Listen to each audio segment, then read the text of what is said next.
Hi girls and boys, my name's Miss Horrocks and I'm going to be one of the TAs in reception next year. I'm going to read you a story today, 5 minutes apiece.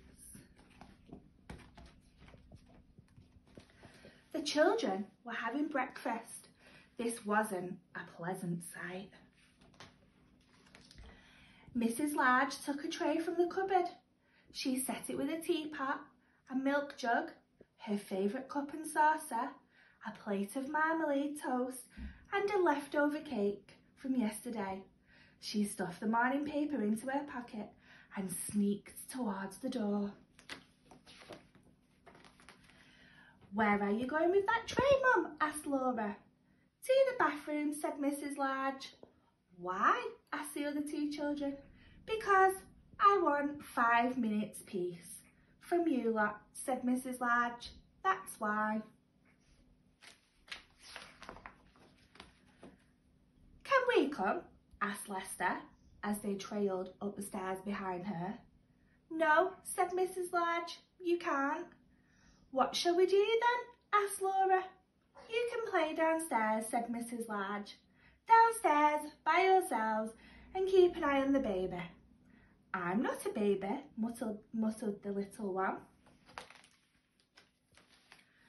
Mrs. Large ran a deep, hot bath. She emptied half a bottle of bath foam into the water, plonked on her bath hat and got in. She poured herself a cup of tea and lay back with her eyes closed. It was heaven. "Can I play you my tune?" asked Lester. Mrs. Large opened one eye. "Must you?" she asked. "I've been practising," said Lester. "You told me." "Can I, please, just for 1 minute?" "Go on then," said Mrs. Large. So Lester played. He played "Twinkle, Twinkle, Little Star" 3.5 times. In came Laura. "Can I read you a page from my reading book?" she asked. "No, Laura," said Mrs. Large. "Go on, all of you, downstairs." "You let Lester play his tune," said Laura. "I heard. You like him better than me, and it's not fair." "Go on, don't be silly, Laura," said Mrs. Large.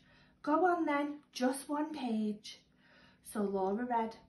She read 4.5 pages of Little Red Riding Hood. In came the little one with a trunk full of toys. "For you," he beamed, flinging them all into the bath water. "Thank you, dear," said Mrs. Large weakly. "Can I see the cartoons in the paper?" asked Laura.